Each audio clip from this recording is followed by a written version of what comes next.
Bom dia, irmãos! Mais uma vez estamos aqui juntos para dar sequência aos nossos estudos, ao estudo aprofundado da doutrina espírita. Estamos então no livro 3 do módulo 3. Vamos no dia de hoje nos debruçar sobre o roteiro 10, que se intitula O Poder da Fé.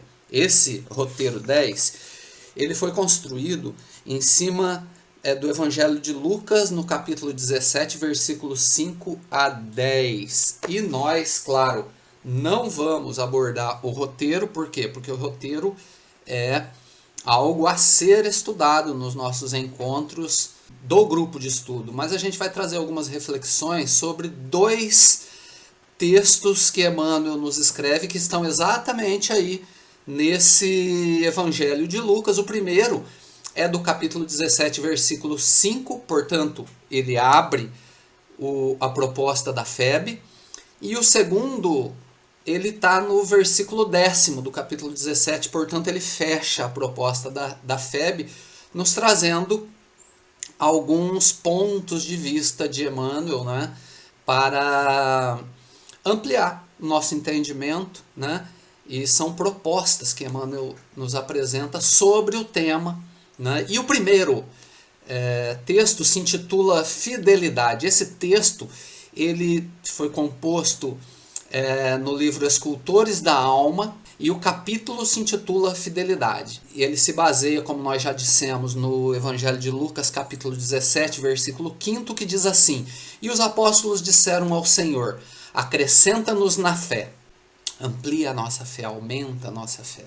E aí Emmanuel vem com as suas considerações e diz assim: os cristãos de todas as procedências, então não é os espíritas, gente, são os cristãos de todas as procedências, não importa a qual corrente religiosa cristã nós sejamos afiliados, né? Todas as correntes encontram-se fustigados, chicoteados por teorias contraditórias.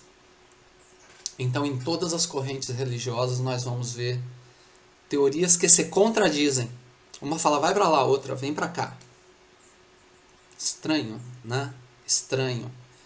Mas, na minha percepção muito atual, tá? Muito lúcida essa colocação de Emmanuel. E aí ele elenca 5 grupos de teorias contraditórias. Ele vai, na primeira ele vai dizer assim, ó, ciências psicológicas sem Deus. Muita psicologia, mas cadê Deus aí? Onde é que... Porque ele está se referindo aos cristãos. E aí eu construo os meus valores pautados na ciência psicológica. Beleza, joia, tá correto, com Deus. Porque se eu sou cristão tem que ter Deus. Não dá pra...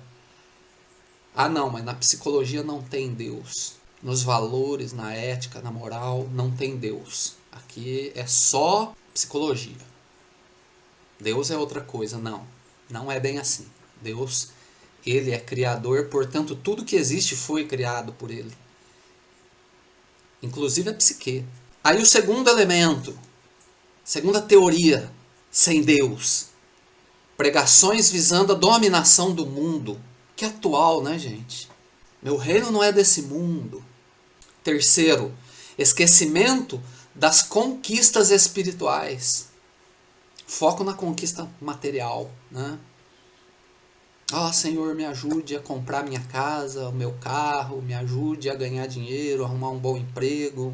Tá, beleza. Pedi, obtereis, é regra, mas atenção para o que está pedindo. Então tem conquistas espirituais que devem ser... A proposta do cristianismo é essa daí, na verdade. O resto é instrumentação.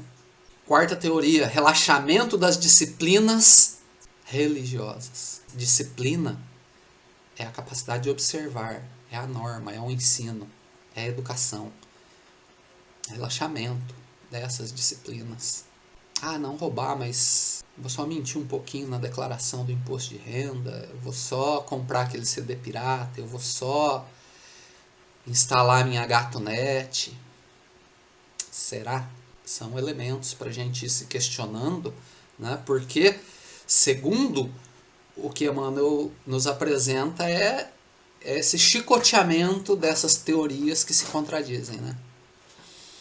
E finalmente, zombaria contra o hábito da oração. Segue Emmanuel dizendo assim, ó, muitos companheiros jazem, estão mortos, estão deitados, estão sepultados, atônitos. E essa morte decorre dessa condição, desse susto que tomaram. De que modo conciliar, diz-nos Emmanuel, de que modo conciliar o progresso da inteligência com os ensinamentos evangélicos? Porque, gente, vamos lá, isso tudo que Emmanuel está nos narrando é fruto dessa diferença. Porque Kardec já estabelece no Livro dos Espíritos, aliás, Kardec pergunta e os Espíritos nos afirmam que a evolução intelectiva da humanidade ele segue sempre à frente. Por consequência, ele arrasta a evolução moral. Então, naturalmente, há um desnível entre o meu ser intelectivo e o meu ser moral. É natural. Mas há necessidade de buscar a conciliação. Porque se o elemento intelectivo é instrumento para crescimento do elemento moral, há que se colocar essa ferramenta em prática, né? Então aqui Emmanuel vai explicar exatamente isso, de que modo conciliar, colocar o intelecto, o progresso, a inteligência com os ensinamentos evangélicos, para que ele seja instrumento. Para isso ele existe, né? E aí Emmanuel elenca 2 grandes passos aqui para que nós possamos buscar essa implementação na nossa vida. Diz assim, deixa os delírios do cérebro aos que o procuram. Porque lembra, buscai e achareis. É regra. E nesse campo aqui é um alerta, né? E está falando para você que, para mim, para nós que já conseguimos entender alguns elementos, né, que esses delírios do cérebro, delírio é alienação, é perturbação, é um cérebro que não consegue vislumbrar o ser intelectivo que perdeu a capacidade de compreender que esse elemento intelectivo é ferramenta para o desenvolvimento moral, né? Então, se você tem lucidez suficiente para entender isso, deixa esses que procuram na intelectividade a própria intelectividade, não uma ferramenta de construção do homem melhor. E muitos serão esses. É a multidão, gente. Mundo de planeta de provas e expiações, a grande maioria. 99% aí estaremos. Nós, inclusive, tá? Não nos excludamos desse grupo. Que esses elementos aqui sejam para nós verdadeiros alertas, para que a gente vá despertando, porque também em nós existe uma parcela que se mantém, permanece nessa forma de conduta. Se a gente não compreender isso, a gente não entendeu o que Sócrates narrava antes ainda do Cristo. Só sei que nada sei. É necessário descer da tamanca, se humilhar um pouquinho, sair da nossa arrogância de achar que já estamos prontos, somos espíritos de primeira ordem, né? Entender que não, somos espíritos de terceira ordem, estamos muito equivocados, né?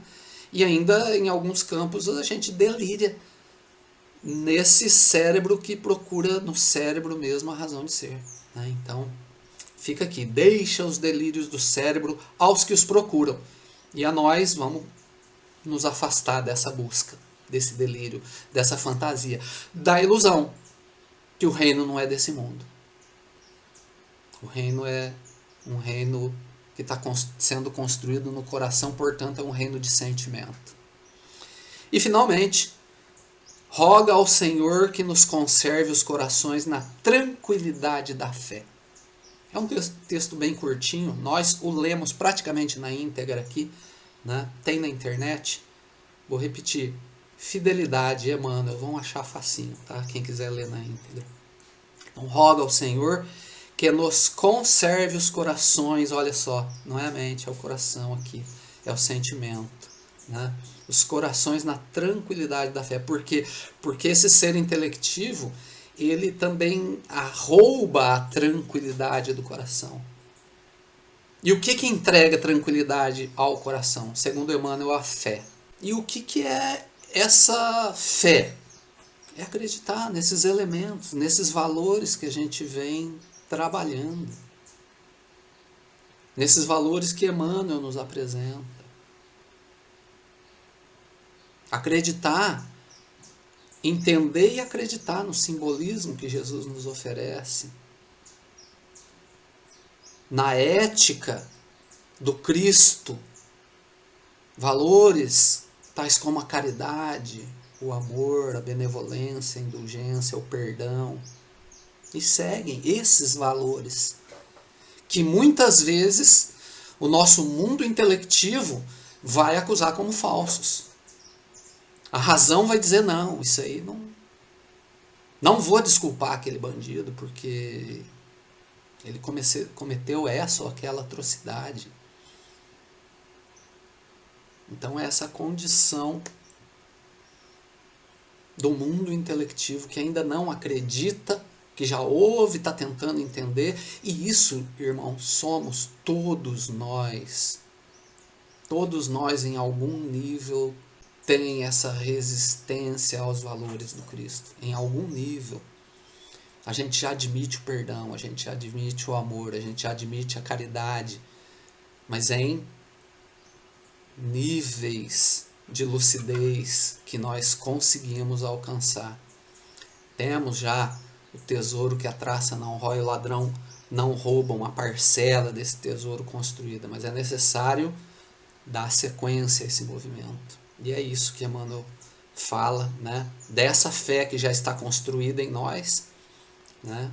Que já produz tranquilidade em nós, para que ela movimente a turbulência desses valores contraditórios, que também está em todos nós, para que eles se transformem em valores harmônicos com os ideais do Cristo. Isso dá um trabalhão, meus irmãos. Isso daí é orar e vigiar toda hora, todo dia. E aí, Lucas capítulo 17, versículo 1, diz assim: é impossível não vir os escândalos, todavia ai daquele por meio de quem vêm os escândalos. Quer dizer, tem coisa que tem que acontecer. Mas não preciso ser eu o agente dessas coisas. Vem um terremoto aí, ninguém tem culpa disso. Isso é o próprio, é Deus atuando. Gerando, produzindo reformação. Mas da mesma maneira, o homem ele entra em ação e executa uma vingança. O homem entra em ação e monta uma pirâmide e empobrece um grupo enorme para enriquecer a si mesmo. E por aí vai, né? Então, ai dessas mãos. Porque se não for para acontecer, a sua intentona não vai resultar em nada. E se resultou em alguma coisa é porque havia dentro da mecânica da lei de Deus essa necessidade que isso acontecesse. Mas não precisava vir da minha mão, ou da tua mão, ou da mão de quem quer que seja. Então que a gente possa refletir. Quando algum plano obscuro e que está em desacordo com as leis de Deus que estão escritas na nossa consciência, não dá para fugir delas. Quando a gente vai empreender esse plano, né? Só vai dar certo se os envolvidos necessitarem deles. E ainda assim eu me responsabilizo. Eu assumo a responsabilidade por tudo que eu vou produzir a partir dali.